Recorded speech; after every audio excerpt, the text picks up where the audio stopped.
he's given Delhi cuisine utterance, right?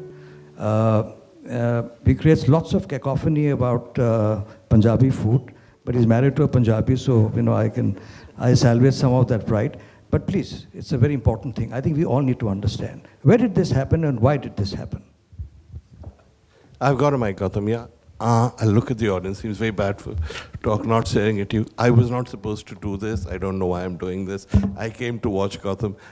Just a couple of things, I think, points that are worth making about the two great food cities in India are not Lucknow or Hyderabad or whatever else they may claim. They are Delhi and Bombay. They are important because they are the transition points.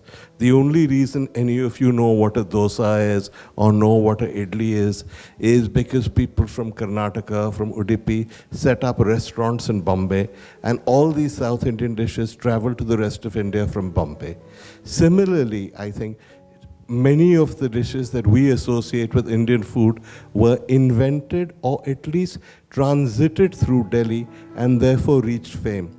Gautam made the point that the most famous Indian dish in the world is the tandoori chicken. The tandoori chicken, as we know, was probably invented in Peshawar in the 20s or the 30s, but made famous in Delhi in the 1950s by Moti Mahal, which Gautam referred to. Butter chicken, on the other hand, also one of the great Indian dishes of today's cuisine, was invented in Delhi. So was the chicken tikka. These are the dishes the world knows.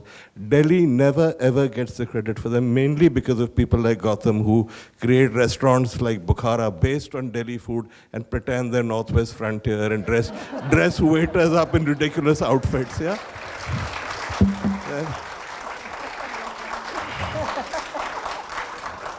Gautam has given you the example of the samosa, which has many variations in the Middle East, whether you call it the sambusak or some kind of variation, which was originally a flaky baked pastry filled with some kind of mincemeat.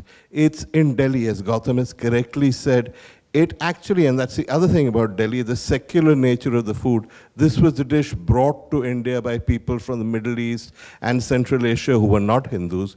It's the Hindus who made it their own, put potato in it, made it vegetarian, started deep frying it, because Indians are the kings of deep frying.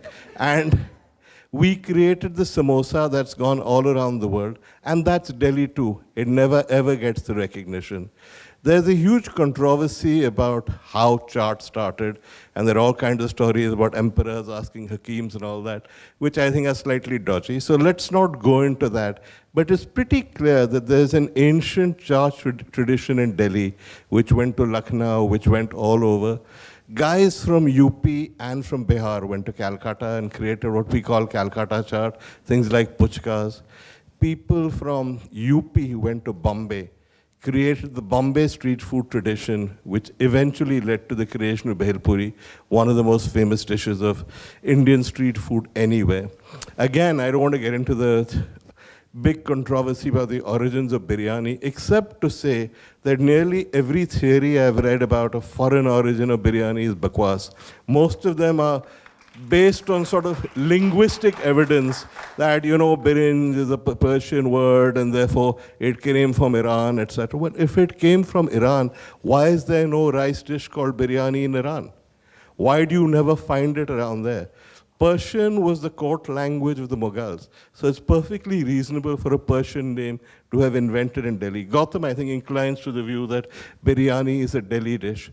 And I personally agree with that. Gautam has a separate view, which is that the pulao of Lucknow has nothing to do with biryani, right? Which is... I said that the pulao was probably the preserve of the aristocracy and the wealthy. Yeah. And that the biryani was probably invented... Well, the street food, yeah. Somewhere in the sarais or on the street.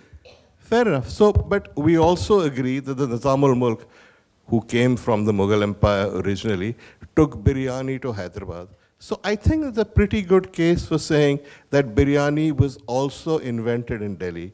So once you got past chaat, the samosa is one example, but jalebi is another example.